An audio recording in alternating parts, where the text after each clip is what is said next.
ಜೈ ಹಿಂದ್ ಸ್ನೇಹಿತರೆ, ಇವತ್ತಿನ ವಿಡಿಯೋದಲ್ಲಿ one of the trending topic committees of India, ಭಾರತದಲ್ಲಿ ನೇಮಿಸಲ್ಪಟ್ಟಂತಹ ಪ್ರಮುಖ ಸಮಿತಿಗಳ ಬಗ್ಗೆ ಪ್ರಶ್ನೋತ್ತರಗಳನ್ನು ನೋಡ್ತಾ ಹೋಗೋಣ. ಸೊ ಪ್ರತಿ ಪ್ರಶ್ನೆ ಇಂಪಾರ್ಟೆಂಟ್ ಇದೆ, ವಿಡಿಯೋವನ್ನು ಸ್ಕಿಪ್ ಮಾಡದೆ ನೋಡಿ. ಮತ್ತು ನಮ್ಮ ಚಾನಲ್ ಫಸ್ಟ್ ಟೈಮ್ ನೋಡ್ತಾ ಇದ್ರೆ ಸಬ್ಸ್ಕ್ರೈಬ್ ಮಾಡೋಕ್ಕೆ ಮರಿಬೇಡಿ ಅಂತ ಹೇಳ್ತಾ ಸೆಷನ್ ಸ್ಟಾರ್ಟ್ ಮಾಡ್ತಿದ್ದೀವಿ. ಮೊದಲ ಪ್ರಶ್ನೆ ಈ ರೀತಿ ಇದೆ: ತೆಲಂಗಾಣ ರಾಜ್ಯವನ್ನು ನೂತನ ರಾಜ್ಯವನ್ನಾಗಿ ಮಾಡಲು ನೇಮಿಸಿದ ಸಮಿತಿಯ ಹೆಸರೇನು? ಸರಿಯಾದ ಉತ್ತರ ಆಪ್ಷನ್ ಡಿ, ಶ್ರೀಕೃಷ್ಣ ಸಮಿತಿ. ಸೊ ಶ್ರೀಕೃಷ್ಣ ಕಮಿಟಿ ಇದೆಯಲ್ಲ, ಇದು ತೆಲಂಗಾಣ ರಾಜ್ಯವನ್ನು ಒಂದು ಹೊಸ ರಾಜ್ಯವನ್ನಾಗಿ ಮಾಡಲು ನೇಮಿಸಿದಂತಹ ಸಮಿತಿಯಾಗಿದೆ. ಸೊ ತೆಲಂಗಾಣ ರಾಜ್ಯದ ಬಗ್ಗೆ ಹೇಳೋದಾದ್ರೆ, ತೆಲಂಗಾಣ ರಾಜ್ಯ ಜೂನ್ 2, 2014ರಲ್ಲಿ ಸ್ಥಾಪನೆ ಆಯಿತು. ಜೂನ್ 2, 2014ರಲ್ಲಿ ಶ್ರೀಕೃಷ್ಣ ಕಮಿಟಿಯ ಶಿಫಾರಸಿನ ಮೇಲೆ ಇದು 29ನೇ ರಾಜ್ಯವಾಗಿ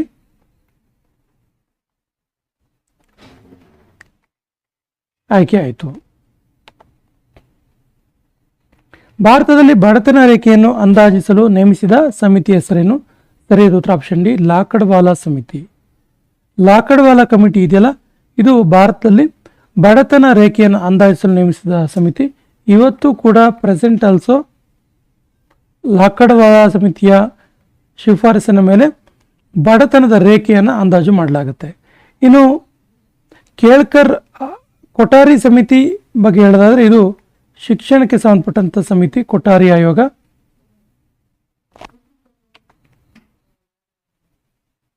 ಕೇಳ್ಕರ್ ಸಮಿತಿ ಈ ಕೆಳಗಿನ ಯಾವ ವಿಷಯಕ್ಕೆ ಸಂಬಂಧಿಸಿದೆ?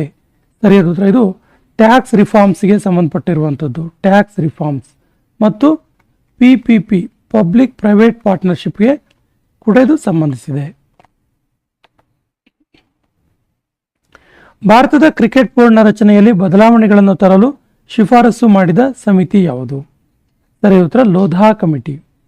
Option A is the right answer. Lodha ಕಮಿಟಿಯ ಶಿಫಾರಸಿನ ಮೇಲೆ ಭಾರತ ಕ್ರಿಕೆಟ್ ಬೋರ್ಡ್ನ ರಚನೆಯಲ್ಲಿ ಬದಲಾವಣೆಗಳನ್ನು ಮಾಡಲಾಯಿತು. ಭಾರತದಲ್ಲಿ ಭ್ರಷ್ಟಾಚಾರಕ್ಕೆ ಸಂಬಂಧಿಸಿದಂತೆ ಕೆಳಗಿನ ಯಾವ ಸಮಿತಿಯನ್ನು ನೇಮಿಸಲಾಯಿತು? ಸರಿಯಾದ ಉತ್ತರ ಕೆ ಸಂತಾನಂ ಸಮಿತಿ. ಕೆ ಸಂತಾನಂ ಸಮಿತಿ ಇದೆಯಲ್ಲ, ಇದು ಕರಪ್ಷನ್ಗೆ ರಿಲೇಟೆಡ್ ಆಗಿರುವಂಥ ಒಂದು ಸಮಿತಿಯಾಗಿದೆ.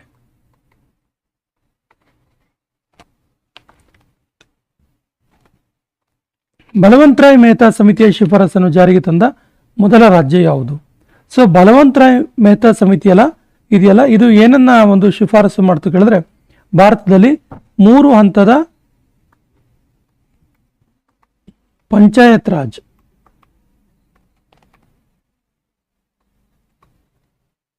ಗ್ರಾಮ ಪಂಚಾಯಿತಿ, ತಾಲೂಕ್ ಪಂಚಾಯಿತಿ ಮತ್ತು ಜಿಲ್ಲಾ ಪಂಚಾಯಿತಿ ಒಳಗೊಂಡ 3 ಹಂತದ ಪಂಚಾಯತ್ ರಾಜನ್ನು ಬಲವಂತರಾಯ್ ಮೆಹ್ತಾ ಸಮಿತಿ ಶಿಫಾರಸು ಮಾಡಿತು. ಇದನ್ನು ಜಾರಿಗೆ ತಂದ ಮೊದಲ ರಾಜ್ಯ ರಾಜಸ್ಥಾನ್. ರಾಜಸ್ಥಾನದಲ್ಲಿ ಅಂದಿನ ಪ್ರಧಾನಿಗಳಾದಂತಹ ನೆಹರು ಅವರು ಅಕ್ಟೋಬರ್ 2,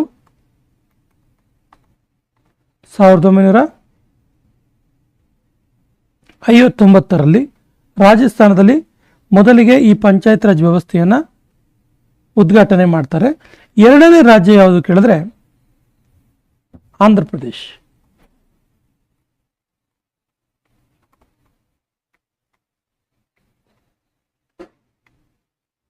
ಸೊ ಆಂಧ್ರ ಪ್ರದೇಶ್ ಇದೆಯಲ್ಲ, ಇದು ಅಕ್ಟೋಬರ್ 11 ಅಕ್ಟೋಬರ್ 1959ರಲ್ಲಿ ಪಂಚಾಯತ್ ರಾಜ್ ವ್ಯವಸ್ಥೆಯನ್ನು ಜಾರಿ ಮಾಡಿಕೊಂಡಿತು. 2020ರ ರಾಷ್ಟ್ರೀಯ ಶಿಕ್ಷಣ ನೀತಿಯನ್ನು ಕೆಳಗಿನ ಯಾವ ಸಮಿತಿಯ ಶಿಫಾರಸಿನ ಮೇಲೆ ಜಾರಿಗೆ ತರಲಾಯಿತು? ಸರಿಯಾದ ಉತ್ತರ ಕಸ್ತೂರಿ ರಂಗನ್ ಸಮಿತಿ. ಸೊ 2020ರ ರಾಷ್ಟ್ರೀಯ ಶಿಕ್ಷಣ ನೀತಿ ಏನು ಹೇಳುತ್ತೆ ಕೇಳಿದ್ರೆ, ರಾಜ್ಯಗಳಲ್ಲಿ 5+3+3+4 ಶಿಕ್ಷಣ ವ್ಯವಸ್ಥೆಯನ್ನು, ಪ್ರಾಥಮಿಕ ಶಿಕ್ಷಣ, ಪ್ರೌಢ ಶಿಕ್ಷಣ, ಪದವಿ ಪೂರ್ವ ಮತ್ತು ಪದವಿ ಶಿಕ್ಷಣವನ್ನು ಇದು ಶಿಫಾರಸು ಮಾಡ್ತು. ಅದರ ಜೊತೆಗೆ ಈ ಒಂದು ಶಿಕ್ಷಣ ವ್ಯವಸ್ಥೆಯಲ್ಲಿ ಪರೀಕ್ಷೆಗಳಲ್ಲಿ ಬದಲಾವಣೆಗಳನ್ನು ತಂತು. ಇನ್ನು ರಜೆಗೆ ಸಂಬಂಧಪಟ್ಟಂತಹ ಶಿಫಾರಸು ಮಾಡ್ತು ಮತ್ತು ಶಿಕ್ಷಕರಿಗೆ ತರಬೇತಿ, ಈ ಎಲ್ಲ ವಿಷಯಗಳ ಕುರಿತಾಗಿ ಕಸ್ತೂರಿ ರಂಗನ್ ಸಮಿತಿ ಶಿಫಾರಸು ಮಾಡ್ತು. ಸೊ ಈ ಶಿಫಾರಸಿನ ಆಧಾರದ ಮೇಲೆ 2020ರ ರಾಷ್ಟ್ರೀಯ ಶಿಕ್ಷಣ ನೀತಿಯನ್ನು ಜಾರಿಗೆ ತರಲಾಯಿತು. ಮೀರ್ ಸೇಠ್ ಕಮಿಟಿಯು ಈ ಕೆಳಗಿನ ಯಾವುದರ ವಿಕಾಸಕ್ಕೆ ಸಂಬಂಧಿಸಿದೆ? ಸರಿಯಾದ ಉತ್ತರ ಇದು ಹ್ಯಾಂಡ್ಲೂಮ್ಸ್ಗಳ ವಿಕಾಸಕ್ಕೆ ಸಂಬಂಧಿಸಿದೆ. ಹ್ಯಾಂಡ್ಲೂಮ್ಸ್. ಕೈಮಗ್ಗಗಳ ಅಭಿವೃದ್ಧಿಗಾಗಿ ಏನೆಲ್ಲ ಮಾಡ್ಬೋದು ಅನ್ನುವ ಕಾರಣಕ್ಕೆ ಈ ಮೀರ್ ಸೇಠ್ ಸಮಿತಿಯನ್ನು ತರಲಾಯಿತು. ಶಾಲೆಗಳಲ್ಲಿ ಬ್ಯಾಗ್ಗಳ ಹೊರೆಯನ್ನು ತಪ್ಪಿಸಲು ಶಿಫಾರಸು ಮಾಡಿದ ಸಮಿತಿ ಯಾವುದು? ಸರಿಯಾದ ಉತ್ತರ ಯಶ್ಪಾಲ್ ಸಮಿತಿ. Option is the right answer. So Yashpal ಸಮಿತಿ 1993ರಲ್ಲಿ ಜಾರಿಗೆ ಬರುತ್ತೆ. ಸೊ ಈ ಯಶ್ಪಾಲ್ ಸಮಿತಿ ಶಾಲೆಗಳಲ್ಲಿ ವಿದ್ಯಾರ್ಥಿಗಳಿಗೆ ಬ್ಯಾಗ್ಗಳ ಹೊರೆಯನ್ನು ತಪ್ಪಿಸೋಕ್ಕೆ ಶಿಫಾರಸು ಮಾಡ್ತು. ಇದು ಒಂದು ಟೈಟಲ್ ಅನ್ನು ಕೊಡ್ತು, ಏನು ಕೇಳಿದ್ರೆ ಲರ್ನಿಂಗ್ ವಿತೌಟ್ ಬರ್ಡನ್ ಅಂತ. ಲರ್ನಿಂಗ್ ವಿತೌಟ್ ಬರ್ಡನ್ ಅಂತ ಅಂದರೆ ಹೊರೆ ಇಲ್ಲದಂತಹ ಕಲಿಕೆ ಎನ್ನುವಂತಹ ಟೈಟಲ್ ಅನ್ನು ಕೊಡ್ತಿದ್ದವು. ಬಲವಂತರಾಯ್ ಮೆಹ್ತಾ ಸಮಿತಿ ಕೆಳಗಿನ ಯಾವುದಕ್ಕೆ ಸಂಬಂಧಿಸಿದೆ? ಸರಿಯಾದ ಉತ್ತರ option B panchayat Raj. Option B is the right answer.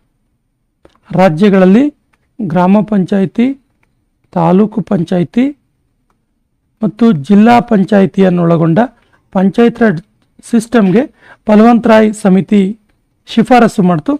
ಇದು 1992ರಲ್ಲಿ ಸಂವಿಧಾನಕ್ಕೆ 73ನೇ ತಿದ್ದುಪಡಿ ಮಾಡೋದ್ರ ಮೂಲಕ ರಾಜ್ಯಗಳಲ್ಲಿ ಪಂಚಾಯತ್ ರಾಜ್ ಜಾರಿ ಆಯಿತು. ಪಂಚಾಯತ್ ರಾಜ್ ಜಾರಿ. ರಿಸರ್ವ್ ಬ್ಯಾಂಕ್ ಆಫ್ ಇಂಡಿಯಾದ ARC ಅಧ್ಯಯನಕ್ಕಾಗಿ ನೇಮಿಸಿದ ಸಮಿತಿ ಯಾವುದು? ಸರಿಯಾದ ಉತ್ತರ ಸುದರ್ಶನ ಸೇನ್ ಸಮಿತಿ.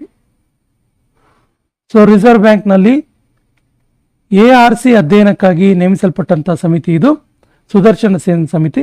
ಸೊ ARC ಅಂದ್ರೆ ಏನು ಕೇಳಿದ್ರೆ ಅಸೆಟ್ ರೀಕನ್ಸ್ಟ್ರಕ್ಷನ್ ಕಂಪನೀಸ್ ಅಂತೇಳಿ. Asset reconstruction companies.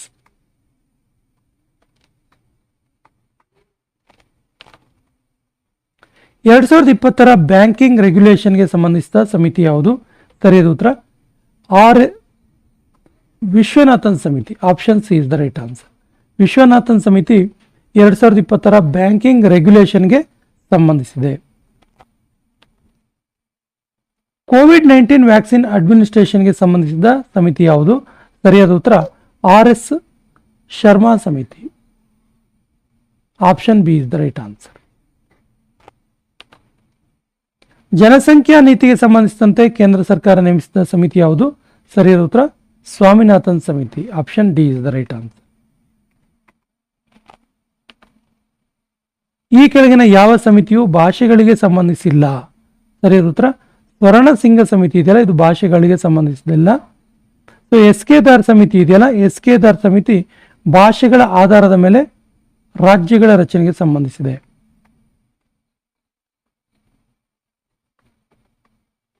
ಭಾಷೆಗಳ ಆಧಾರದ ಮೇಲೆ ರಾಜ್ಯಗಳ ರಚನೆಗೆ ಸಂಬಂಧಿಸಿದೆ.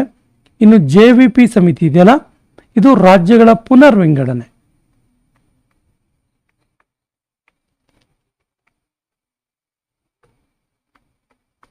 ಇದು ಕೂಡ ಭಾಷೆಗಳ ಆಧಾರದ ಮೇಲೆ ಸಂಬಂಧಪಟ್ಟಿರುವಂಥದ್ದು. ಇನ್ನು ಫಜಲ್ ಅಲಿ ಆಯೋಗ ಇದೆಯಲ್ಲ, ಭಾಷೆಗಳ ಆಧಾರದ ಮೇಲೆ ಡಿವೈಡ್ ಮಾಡ್ಬೋದೋ ಮಾಡೋಕ್ಕಾಗಲ್ವೋ, ವಿಂಗಡಣೆ ಅಥವಾ ಇಲ್ಲ ಎಂಬುದಾಗಿ ಈ ಸಮಿತಿಗಳು ಶಿಫಾರಸು ಮಾಡ್ತವೆ. ಸೊ ಸ್ವರ್ಣಸಿಂಗ ಸಮಿತಿ ಇದೆಯಲ್ಲ, ಇದು ಭಾಷೆಗಳಿಗೆ ರಿಲೇಟೆಡ್ ಆಗಿಲ್ಲ. ಸೊ ಮೂಲಭೂತ ಕರ್ತವ್ಯಗಳಿಗೆ ಸಂಬಂಧಿಸಿದಂತೆ ನೇಮಿಸಲಾದ ಸಮಿತಿ ಯಾವುದು? ಇದಕ್ಕೆ ಸರಿಯಾದ ಉತ್ತರ ಸ್ವರ್ಣಸಿಂಗ್ ಸಮಿತಿ. ಭಾರತದ ಸಂವಿಧಾನದಲ್ಲಿ ಮೂಲಭೂತ ಕರ್ತವ್ಯಗಳನ್ನು ಸ್ವರ್ಣಸಿಂಗ್ ಸಮಿತಿಯ ಶಿಫಾರಸಿನ ಮೇಲೆ ಜಾರಿ ಮಾಡಲಾಯಿತು. ಈ ಕೆಳಗಿನ ಯಾವುದು ಹಿಂದುಳಿದ ವರ್ಗಗಳ ಆಯೋಗ ಆಗಿದೆ? ಸರಿಯಾದ ಉತ್ತರ ಕಾಕಾ ಕಾಲೇಲ್ಕರ್ ಸಮಿತಿ. Option C is the right answer. ಕಾಕಾ ಕಾಲೇಲ್ಕರ್ ಸಮಿತಿಯನ್ನ ಭಾರತದ ಮೊದಲ ಹಿಂದುಳಿದ ವರ್ಗಗಳ ಆಯೋಗ ಅಂತ ಕರೀತಾರೆ. ಇದು 1953ರಲ್ಲಿ ಜಾರಿಗೆ ಬಂದಿತು, ನೇಮಿಸಲ್ಪಡ್ತು. ಈ ಕೆಳಗಿನ ಯಾವ ಸಮಿತಿಯು ಭ್ರಷ್ಟಾಚಾರ ವಿರೋಧಕ್ಕಾಗಿ ನೇಮಿಸಿದ ಸಮಿತಿಯಾಗಿದೆ? ಸರಿಯಾದ ಉತ್ತರ ಕೆ ಸಂತಾನಂ ಸಮಿತಿ. Option is the right answer. K Santhanam ಸಮಿತಿ 1962ರಲ್ಲಿ ನೇಮಿಸಲ್ಪಡ್ತು. ಈ ಕೆಳಗಿನ ಯಾವ ಸಮಿತಿಯು ಕೇಂದ್ರ ಮತ್ತು ರಾಜ್ಯಕ್ಕೆ ಸಂಬಂಧಿಸಿದಂತೆ ಇದೆ? ಸರಿಯಾದ ಉತ್ತರ ರಾಜಮನ್ನಾರ್ ಸಮಿತಿ. Option D is the right answer. P V Rajamannar ಸಮಿತಿ ಇದೆಯಲ್ಲ 1969ರಲ್ಲಿ ಜಾರಿಗೆ ಬಂತು. ಇದು ಕೇಂದ್ರ ಮತ್ತು ರಾಜ್ಯಕ್ಕೆ ಸಂಬಂಧಪಟ್ಟಂತಹ ವಿಚಾರಗಳನ್ನು ಒಳಗೊಂಡಿತ್ತು.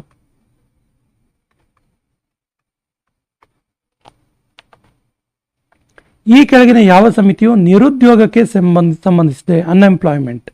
ಸರಿಯಾದ ಉತ್ತರ ಭಗವತಿ ಸಮಿತಿ. Option C is the right answer. Bhagwati ಸಮಿತಿ 1973ರಲ್ಲಿ ನೇಮಿಸಲ್ಪಡ್ತು.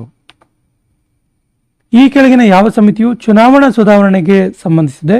ಸರಿಯಾದ ಉತ್ತರ ದಿನೇಶ ಗೋಸ್ವಾಮಿ ಸಮಿತಿ. Option B is the right answer.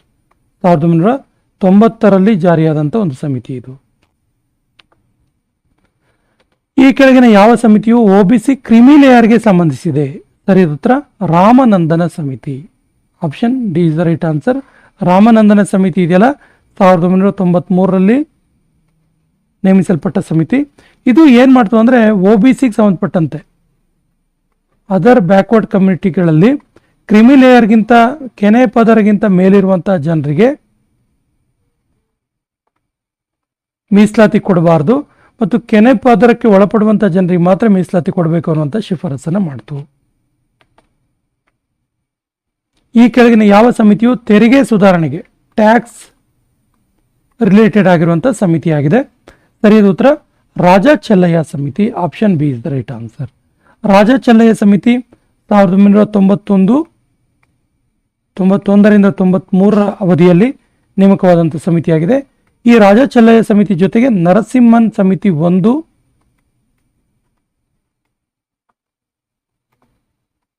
1 ಮತ್ತು 2 ಇದು ಕೂಡ ತೆರಿಗೆ ಸುಧಾರಣೆ ಟ್ಯಾಕ್ಸ್ಗೆ ರಿಲೇಟೆಡ್ ಆಗಿರುವಂಥ ಸಮಿತಿ ಆಗಿದೆ.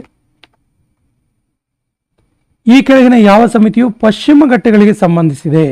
ಸರಿಯಾದ ಉತ್ತರ ಗಾಡ್ಗೀಳ್ ಸಮಿತಿ. ಗಾಡ್ಗೀಳ್ ಸಮಿತಿ 2011ರಲ್ಲಿ ಪಶ್ಚಿಮ ಘಟ್ಟಗಳಿಗೆ ಸಂಬಂಧಪಟ್ಟಂತಹ ವರದಿಯನ್ನು ನೀಡಿತು. ಅದರ ಜೊತೆಗೆ ಇನ್ನೊಂದು ಸಮಿತಿ ಕೂಡ ಇದೆ 2013ರಲ್ಲಿ ಜಾರಿಯಾದಂತಹ ಕಸ್ತೂರಿ ರಂಗನ್ ಸಮಿತಿ.